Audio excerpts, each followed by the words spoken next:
Okulota nga olinnya olusozi kyekirooto kye tugenda kuba tutunuulira olunaku olwaleero wano ku The Chosen Generation as Brother Steven.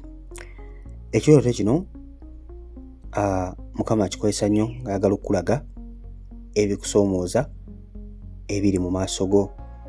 Ekirooto kino kitambulirako nnyo okulaga amaanyi go mu nsi ey'omwoyo na biki ebiba bigenda okujja.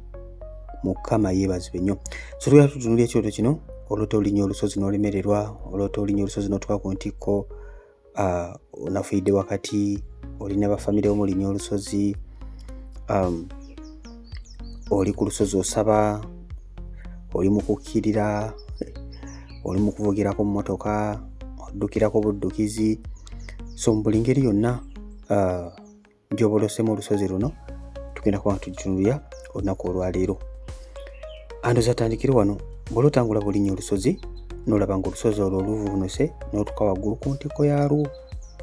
Yes, tewali na bisoomooza oluusi n'obwekazi olinnya olusozi n'olumalako n'otuuka waggulu. Ebiseera ebisinga bw'olota ekirooto ekyo Mukama Katonda baakulaga nti waliwo challenges zigenda okubeera mu maaso go, oba si ekyo ng'obadde olina mu kusoomoozebwa naye nga Mukama Katonda akulaga nti you're overcoming, owangula. Mukama yeebazibwe. Bayibuli mu byawandiikibwa waliwo ensozi eziwererako ddala, mwalingamu ensozi za Mukama, ne Mukama waffe Yesu yagenda ku lusozi okusaba. So si buli lwolota ekirooto kino eky'olusozi nti kirepresentinga challenges. Sometimes olusozi luyinza okukiikirira okunoonya Mukama. Abamu ng'olota ng'oli ku lusozi nga muli mu kusaba, oba ng'oli mu kunoonya Katonda, oli mu kusaba ng'oli ku lusozi, ebiseera ebisinga Mukama Katonda aba akulaga nti nno bw'otyo wagenda okuba ng'owangula okuyita mu kusaba. Tulina n'ensozi okwetooloola ndowooza ensi yonna. Wano Uganda tulina Prayer Mountain wano, Seguuku wano, si bwe kiri? Tulina Prayer Mountain, lusozi lwa Mukama. Mu Bayibuli tulina Sinai, tulina Horebu, so tulina ensozi za Mukama mu Bayibuli, ne Mukama waffe Yesu yalinnyanga olusozi. So ensozi tuzinoonyezako Mukama, ate ensozi zisobola okukiikirira challenges, kuba Yesu yatugamba nti tuba n'okukkiriza okutono ng'akawuka ka Haidali. So gamba olusozi olwo luve olugenda lubbika mu nnyanja, kitegeeza nti olusozi ebeera challenge. Olusozi abeera Goliath ow'amaanyi ali mu bulamu bwo. Olusozi weetaaga amaanyi okusobola okuba ng'okola ki? Oluyitako, si lwa muzannyo, weetaaga amaanyi. Ti ne bw'obanga mukwano gwange obadde ku lusozi ng'osaba mu kirooto, Mukama Katonda baakulaga nti weetaaga amaanyi okusobola okuba ng'oyitawo awo w'olina okuba ng'oyita. Ye Mukama waffe Yesu yagenda ku lusozi n'asaba n'avaayo n'asobola okuba ng'akola ki? Aweereza. Abamu waliwo erootako ekirooto nga mu kifo ky'okulinnya olusozi ng'ate ye munnange aze ne helicopter aze ne helicopter n'erandiga ku lusozi waggulu. Kakati mukwano gwange kuba kulaga Mukama Katonda nti agenda kubanga challenges owandisanze zonna Mukama agenda kukuyisaawo ku challenges zonna, togenda nakuwuliramu yadde. Omuntu atambulira mu helicopter kituufu kiri nti tawuliramu yadde nti waliwo akasozi yadde kinedda. Obusozi bwonna ebukola ki? Ebuuka bubuuke. So bw'olota ng'oli mu nnyonyi naye n'olandinga ka top, Mukama Katonda baakulaga nti ayina engeri gy'agenda okukuyisaawo challenge zonna z'obadde ogenda okuba ng'osanga. Mukama Katonda asobolera ddala mukwano gwo okukuyisaawo challenge zonna babadde osuubira nti ngenda kusanga kino, ngenda kusanga kino, n'oba nga tosanzeeko n'ekimu. Abamu osobola okulota ng'olaba olusozi lukutuse, oba nga luyuliseemu, bwenakyogera bwe ntyo, olusozi okuba nga luvuddewo oba nga lugudde. Ekirooto ekyo kiba kiraga mukwano gwange nti ebadde bikusoomooza, ebadde biyimiridde mu maaso go, obstacle zonna ezibadde ziyimiridde mu maaso go Mukama Katonda baziggyewo. Ye Katonda waffe aseeteza ensozi ezitali nsende, yasendeza ebifo ebitali biki? Ebitali bisende. Mukama Katonda waffe yakola ki? Abamu olota ng'olina tractor ng'olaba oli mu ssenda w'olusozi olusendawo, sigala kye kimu oluusi ng'olota omusumba ng'olaba alina ebifo byali mu kusenda, ng'ali mu kusenda oluusi ng'akuba na kkubo, sigala kye kimu. Mukama Katonda aba akukubira ki? Aba akukubira kkubo. Bw'olota ng'oli ne bafamire emibazibo nga mulinnya olusozi, muli mu kwambuka olusozi, Mukama Katonda baakulaga nti mukwano gwange weetaaga okuba ng'oyimirira mu kusaba n'okusiiba ku lwa famire yo. Oluusi oli ne baganda bo bato bo nga mulimu ku lusozi mulinnya, wandibanga waliwo challenges ezigenda okuba nga zijja mu famire yammwe, nga weetaaga okuba nga mukwano gwange olinnya olusozi lwa Katonda okuba ng'osaba Mukama Katonda okuba nga akola ki, abayisaawo. Abamu olwotanga olusozi n'ovugirako mmotoka, kisinziira mu kintu kino emmotoka ebadde etambula etya, olusozi lubadde lufaanana tya, lubadde lwa biyinjayinja, oluguudo lubadde lufaanana lutya, obadde ovuga otya, emmotoka eremereddwa. Bw'oba nga osobodde okuba nga olinya olusozi olwo, Mukama Katonda bakulaga amagenda go okuyita mu mmotoka eyo gy'oba oloose mu kirooto. Mukama bakulaga amagenda go eri embeera gy'oli mukwano gwange. Bw'oba nga osanze oliko lwa biyinjayinja but you managed okuba nga otuuka gy'olina okulaga ku ntikko lwa lusozi, Mukama bakulaga nti oba ogenda kuba nga oyitawo. Emmotoka eba nga eremereddwa, guno gubeera mwoyo gwa kulemererwa. Kitegeeza nti mu nsi ey'omwoyo weetaaga amaanyi mukwano gwange, weetaaga amaanyi agagenda okuba nga gakola ki, gakuyisaawo. Kyolina okuba nga okola kuyingira mu kusaba n'okusiiba, kubanga onoonya ani? Kubanga onoonya Katonda. Mukama yeebazibwe nnyo.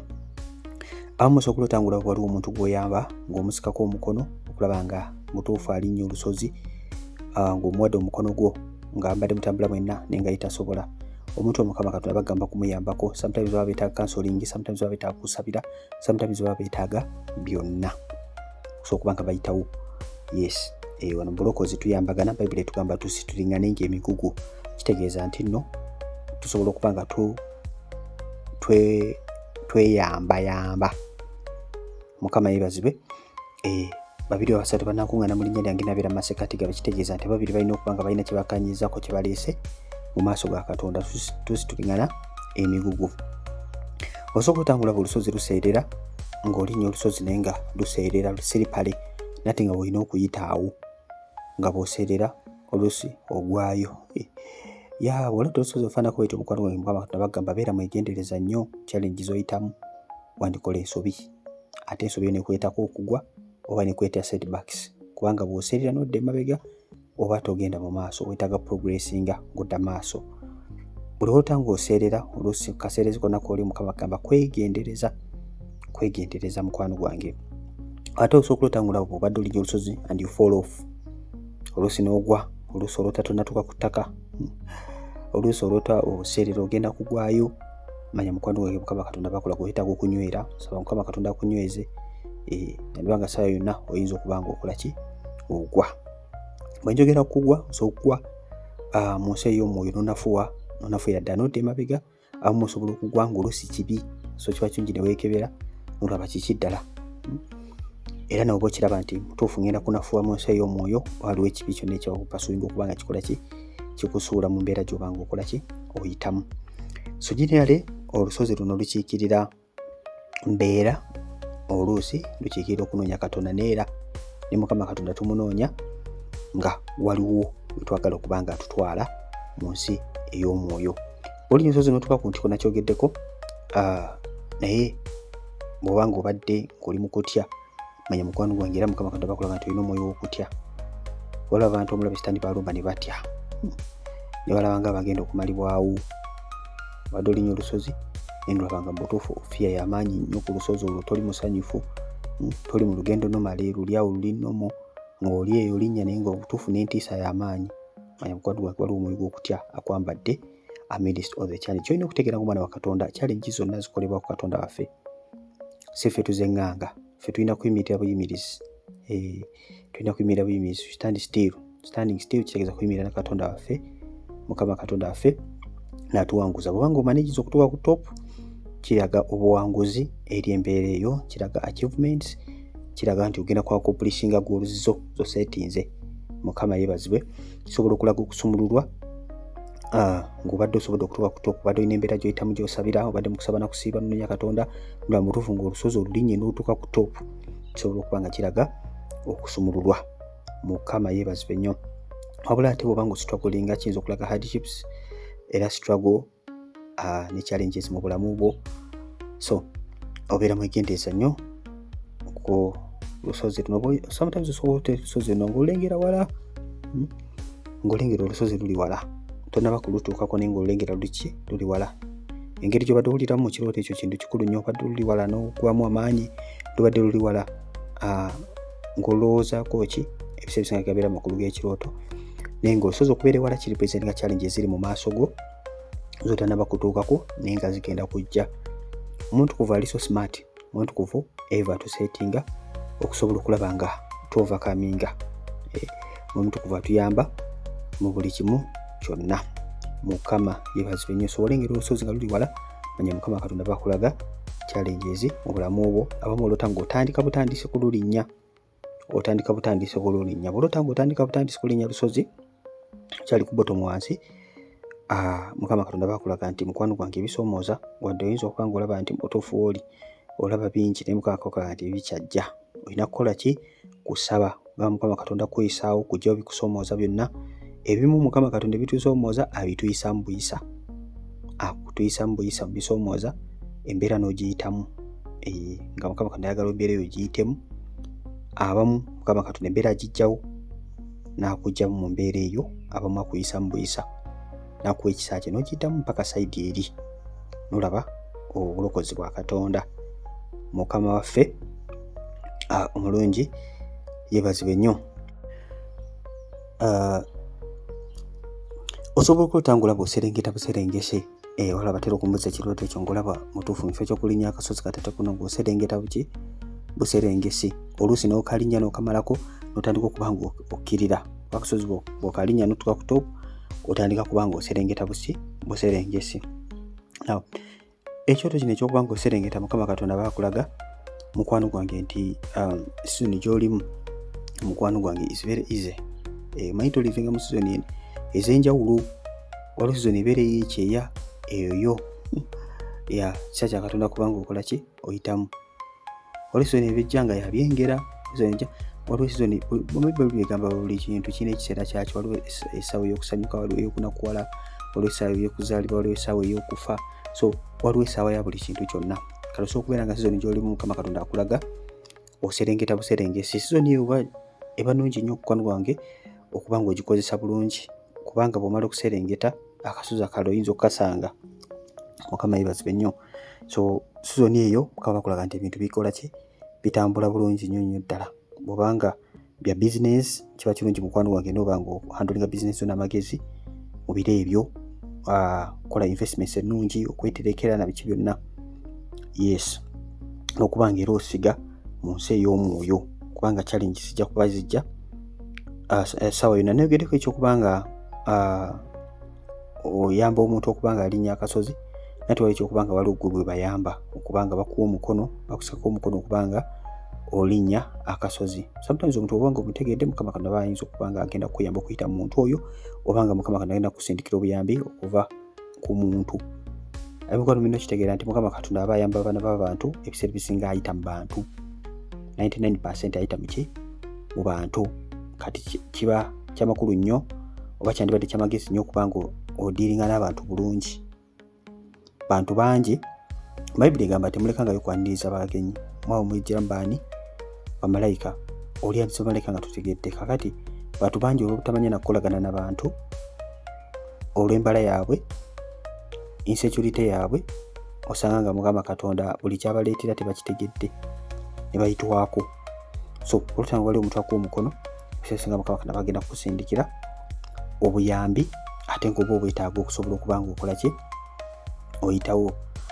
So kiki waloota ku kirooto kino ekyokubanga olinnya olusozi? Walulinnya n'olumalako, walemererwa, baali bakuyamba, wali mu mmotoka, wali ku ppiki, ki ekyatuukawo ku lusozi luno ng'olulinnya? Walemererwa, lwali luseerera, walinnya helicopter ngono gwe twalabye, wali odduka misinde n'oluyitako misinde.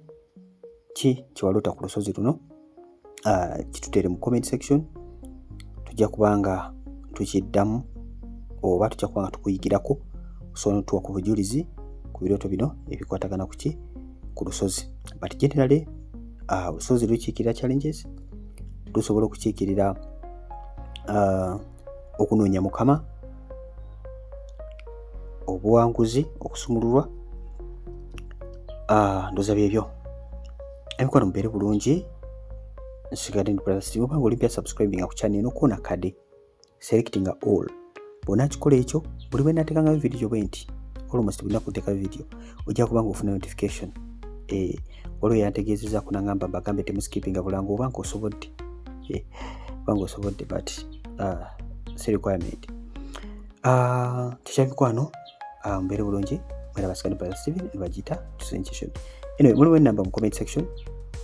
Enamba eyo okutuweeza message nga joining WhatsApp group. Tekamu I want to join, jja tukuweereza linki obe ng'ojoininga tweyatewereza Mukama. Kale mbere bulungi mweraba. We are the chosen ones, shining like the morning sun, walking in His holy light, guided through the endless night. Faithful hearts and hopeful eyes, heaven's calling, we will rise. Blessed and strong, we won't bend, in His love we'll ascend. We are the chosen generation, the beacon of His creation. With hands raised high, we touch the sky. In His grace we find salvation. Together we face the storm, heart to heart. We are born in the glow of His embrace. Every trial we shall face, in His name we stand as one. Every race beneath the sun, bound by love will never break. In His truth we awake.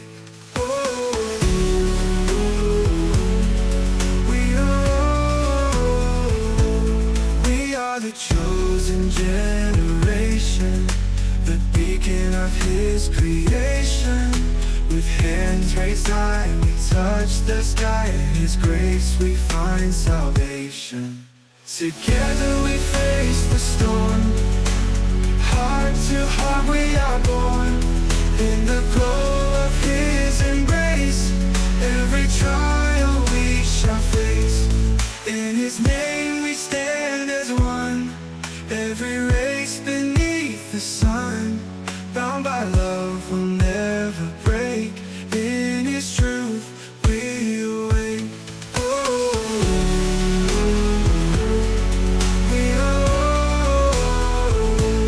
We are the chosen generation, the beacon of His creation. With hands raised high, we touch the sky. In His grace we find salvation. We are the chosen generation.